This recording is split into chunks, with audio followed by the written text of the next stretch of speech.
Welcome. Hi, I'm Ida Reis, certified divorce lending professional, and this interview is part of the Divorce Literacy Series from the Divorce Lending Association.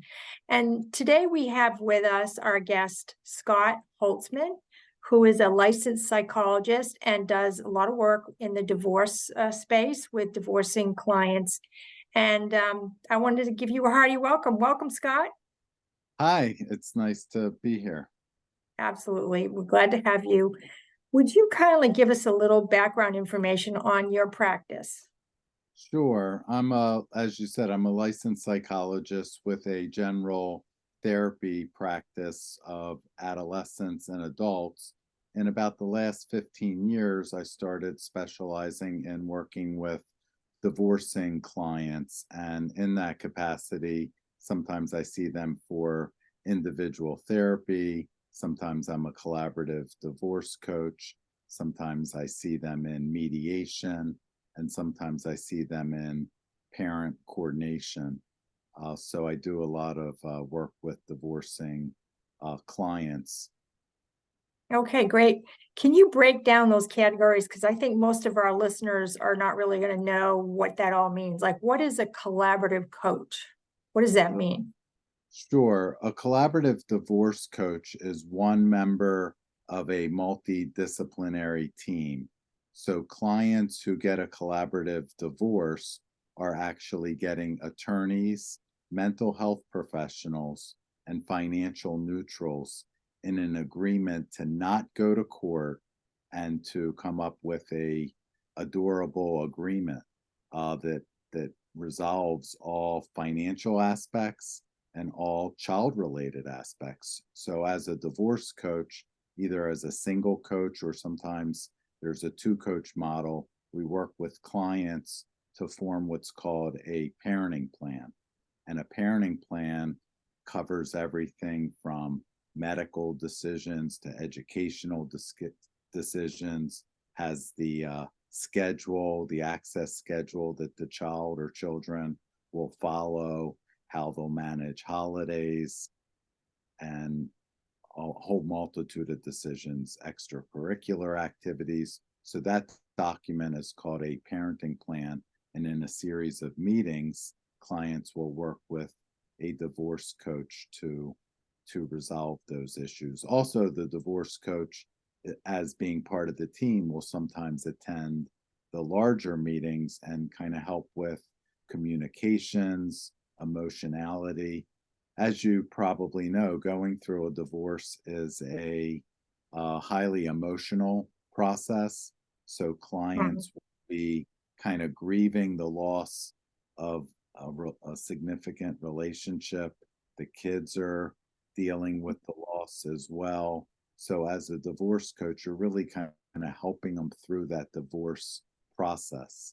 And that's different than when I have a client that sees me for therapy, even through a divorce, because therapy handles all subjects of a person's life, past, current issues, other relationships. Whereas when I'm a collaborative divorce coach, you're really helping them through the process of a divorce. You're not providing therapy, you're providing guidance through that transaction of going through the divorce and resolving all the child-related matters. So that's a pretty big difference between a coach and a therapist.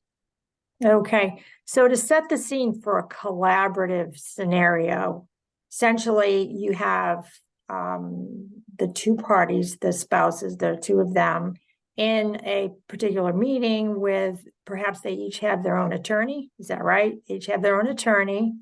And then they may meet without you, but at some point they may bring you in as the mental health, what we call mental health professional, to help each or both clients. Because if you're a coach for one of them, you're trying to help with that person, and somebody else may be helping with the other person, and then sometimes you are helping with both. Is that a good summary? Yes, Okay. yes. Sometimes it's two coaches because each client needs more support, and then you're meeting in like a four-way meeting to resolve the parenting plan issues. But if you're a single coach, you're meeting with both clients with a similar task, but usually little less individual support is needed, and your work is really more kind of mediating the parenting plan or facilitating meetings with the attorneys and helping out from that standpoint. Whereas in some cases there's actually two coaches and each client needs more support. Yes. Now, can you, because again, I think for somebody who's never experienced something like this, and hopefully you don't have to, because it's not a, it's not a happy event in your lifetime. But if they do, what would be a significant, and I know there's a lot of value to having you in that meeting, but can you give us an example of like where it was really important to have someone there to help take the next step in the process to resolve an issue? Sure. So the value of the coach or coaches is that in some meetings you're not even with attorneys and you're resolving all of the parenting subjects. So the mental health professionals have unique expertise in those areas. So that's the value there. In a large team meeting, the mental health professionals are very helpful in generating options, helping clients that might be getting triggered. Sometimes what I mean by triggered is talk of the family home could be very sensitive. Yeah. The talking about money can be very sensitive.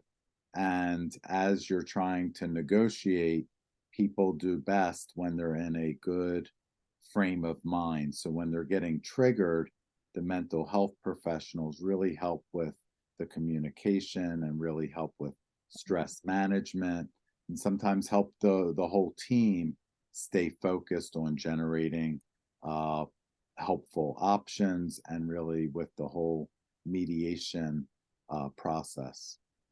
Yes, and I can imagine that would be very helpful with an emotionally charged event like that. So if we can go back to when you counsel individually, can you give us some thoughts or just in general thoughts on mental health challenges overall that really need attention in divorce because they're unique to divorce? Sure. I think I look at divorce as being similar to a grief process. So it's a different type of grief than when you actually experience losing a person in your life, because now you have the challenge in divorce that you're grieving a loss from a person that you're going to continue to co-parent with. You're going to continue to see.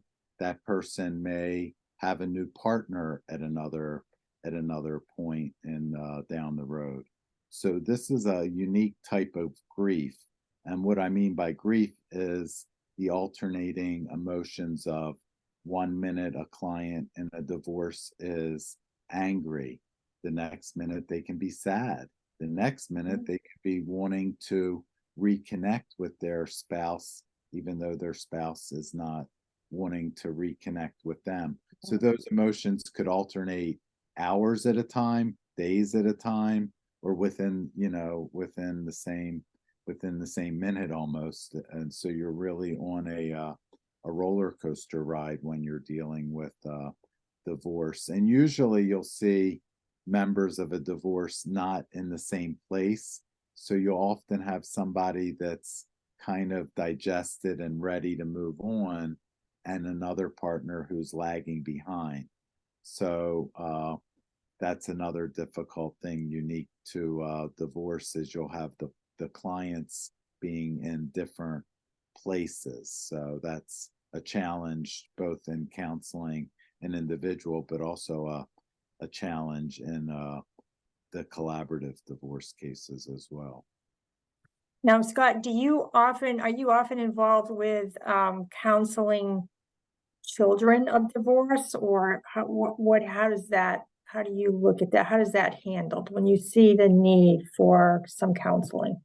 Oh, that's a great question because children of divorce are losing uh, the relationship or the type of relationship they had with their parents, in the sense that they're now going to be sharing time and adjusting to a lot of changes.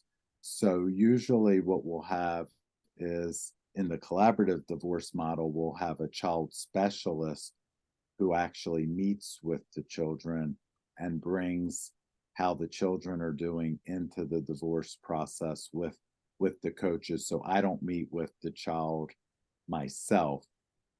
And then in counseling adults who are going through the divorce process, I'll frequently refer their children to a child therapist. So generally speaking, unless a child's older and I'm just seeing an individual child, I typically work more with the adults through the divorce process and with my colleagues when it comes to children, especially young children. I'll see some adolescents though individually going through a divorce. Now, as far as like after post-divorce, and maybe it's not a collaborative case, maybe you're just seeing one side, one of the spouses. Do you often see the need for a post-divorce counseling sort of situation? Yeah, there's a few scenarios for post-divorce counseling. Sometimes it's an individual client that I follow during the divorce or even after the divorce, where they're still adjusting to parenting issues because now they're dealing with the children on their own, whereas before they were able to bounce these parenting decisions off of their spouse in the moment. Obviously, we're looking for co-parenting uh, solutions, but a parent Mhm. still with the child maybe half the time is struggling in that role. The other thing that comes up post divorce is what's called co-parent counseling, where I'll see both divorced parents for meetings to talk about a lot of post divorce issues that come up. And with some clients that have been a little bit more conflictual, there's even a process called parent coordination, where the clients will agree to a third party like myself to even weigh in on decisions when they get kind of locked up and can't make a decision themselves about their children's Mm. activities or things that they need to make decisions about. So individual post divorce counseling, co parent counseling, and parent coordination are all three additional roles that I sometimes play. Yeah, terrific, terrific. Well, this has been a very informative time spent with you, and we really appreciate your valuable time. How would they get in touch with you? Perhaps you could refer them to your website or whatever is the most convenient way to leave a message.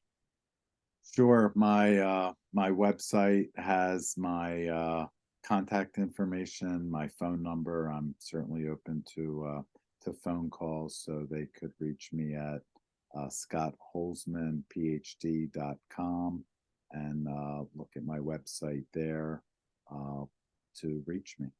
Perfect. And Holzman is spelled Holzman. perfect, perfect. Scott, thanks so much. I really appreciate your time today. It's been a very valuable educational experience, I think, for anyone who's going to listen to us. Thanks so much. Thank you for having me.